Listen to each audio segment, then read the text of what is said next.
Israel के खिलाफ हमलों में शामी शहरी भी शामिल, यमनियों की भी धमकी। इसराइली फौज के मुताबिक शाम की जानिब से दागे गए रॉकेट खुले इलाकों में गिरे, जिनसे जानी नुकसान नहीं हुआ। यमन की अंसारुल्लाह तहरीक के सरबराह सैयद अब्दुल मालिक बदरुद्दीन अल हूसी की अमेरिका को वार्निंग, खबरदार किया कि अगर अमेरिका इस जंग में शामिल हुआ तो फिर यमनी शहरी भी फलस्तीनियों के दिफा में पीछे नहीं रहेंगे।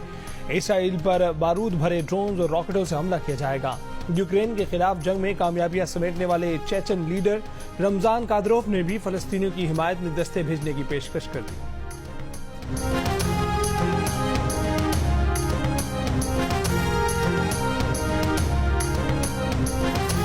गजा पर इसराइली बमबारी में शहीद फलस्तीनियों की तादाद 900 से बढ़ गई, 4000 से जायद जख्मी।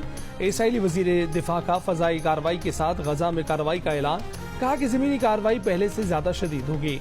गजा से इसराइली फौज ने 2005 में 38 साल बाद इनखला किया था। इसराइली फजाइया का गजा में हमास के 200 अहदाफ को निशाना बनाने का दावा। जख्मियों को ले जाती एम्बुलेंस और इमदादी कारकुन भी हमलों की जद में आए। 4 रोज की बमबारी में 7 सहाफी भी जान से गए। अक़वाम मुत्तहिदा के मुताबिक हमलों की वजह से 1,87,000 से ज्यादा अफराद बेघर हुए। गजा की नाकाबंदी से सूरत हाल मजीद संगीन होने से तिब्बी ऑपरेशन मुतासर होने लगे। डॉक्टर्स विदाउट बॉर्डर्स के सरबराह ने कहा है कि गजा में कोई महफूज नहीं, तिब्बी सामान और टीमों की तब्दीली के लिए इंसानी राहदारी जरूरी है। इसराइली फौज का गजा सरहदी बाढ़ का कंट्रोल दोबारा हासिल करने और हमास के 1500 कारकुनों की लाशें कब्जे में लेने का दावा।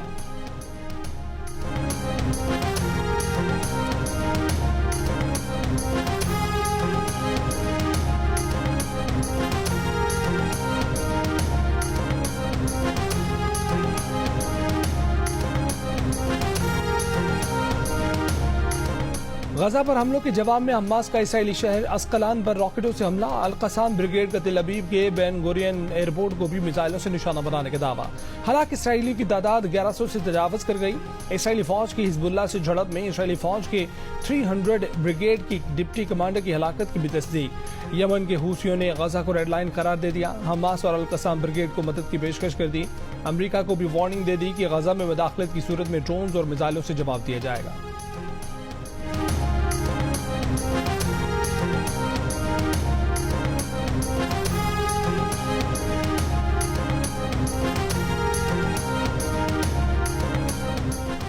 अमरीकी सदर जो बाइडेन ने कहा है कि इसराइल में 14 अमरीकी हलाक हुए हैं। हमलों का जवाब देना इसराइल का हक और फर्ज है।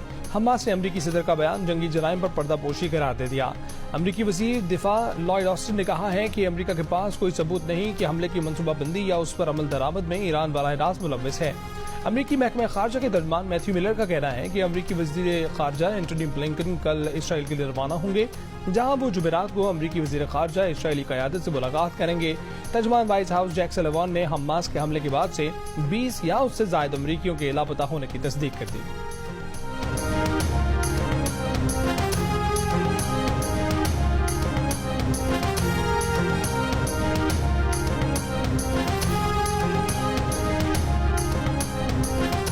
इसराइल के वजीर आज़म बेंजामिन नेतन्याहू का अमरीकी सदर जो बाइडेन से टेलीफोनिक राब्ता। हमास के हमलों के बाद की सूरत हाल पर तबादला ख्याल। इसराइली वजीर आज़म ने कहा कि हमास जैसे हमले होलोकॉस्ट के बाद कभी नहीं देखे।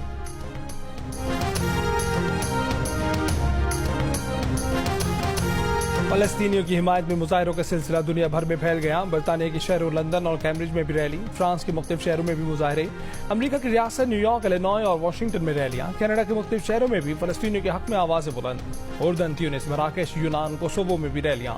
ऑस्ट्रेलिया के शहर मेलबर्न और सिडनी में भी लोग सड़कों पर निकल आए। जनूबी अफ्रीका से अर्जेंटीना तक गजा के मजलूम अवाम के हक में नारे, फलस्तीनियों की हिमायत में यहूदियों की भी रैलियां। लंदन के लूटन एयरपोर्ट पर अचानक आग भड़क उठी, जिसके सबब तमाम परवाजें मुअत्तल कर दी गईं। आग कार पार्क में लगी, जिसके सबब एयरपोर्ट के टर्मिनल 2 तक पहुंचना नामुमकिन हो गया। लोगों को खबरदार किया गया है कि वो एयरपोर्ट आने से गुरेज करें। हुक्काम के मुताबिक आग एक गाड़ी में लगी थी, जो तेजी से फैली और एयरपोर्ट को लपेट में ले लिया। गाड़ी में आग लगने की वजह मालूम नहीं हो सकी। आग से पार्किंग एरिया का 3rd फ्लोर 80% मुतासिर हुआ।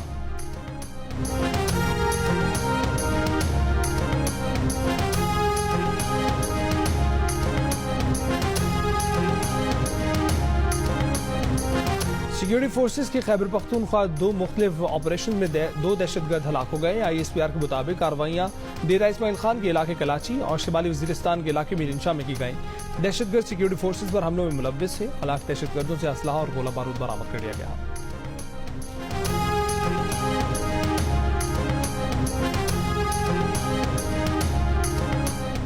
पाकिस्तान ने वर्ल्ड कप में नई तारीख रकम कर दी। वर्ल्ड कप की तारीख का सबसे बड़ा हदफ 345 रन 10 गेंदें पहले ही हासिल कर लिया। अहम मुकाबले में श्रीलंका को 6 विकेटों से चित कर दिया।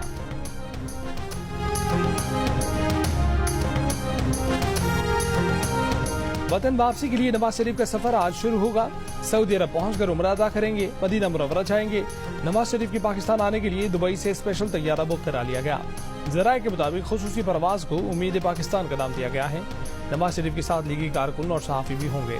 खुसूसी परवाज दुबई से इस्लामाबाद पहुंचकर आधे घंटे बाद लाहौर के लिए उड़ान भरेगी। नून लीगी रहनुमा इसहाक डार कहते हैं कि मियां नवाज शरीफ की वापसी पर गिरफ्तारी का कोई चांस नहीं, प्रोटेक्टेड कस्टडी और ट्रांजिट जमानत लेंगे।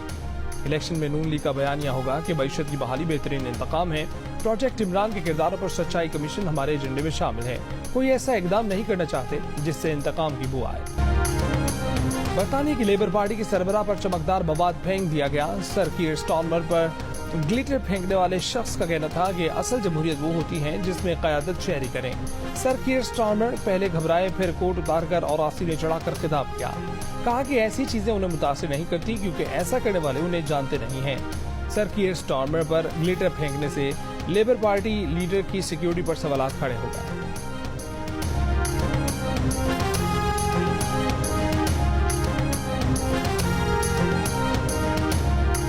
और क्रिकेट वर्ल्ड कप में आज भारत का मुकाबला अफगानिस्तान से होगा। मैच पाकिस्तानी वक्त के मुताबिक 1:30 बजे अर्वन जेटले स्टेडियम दिल्ली में खेला जाएगा।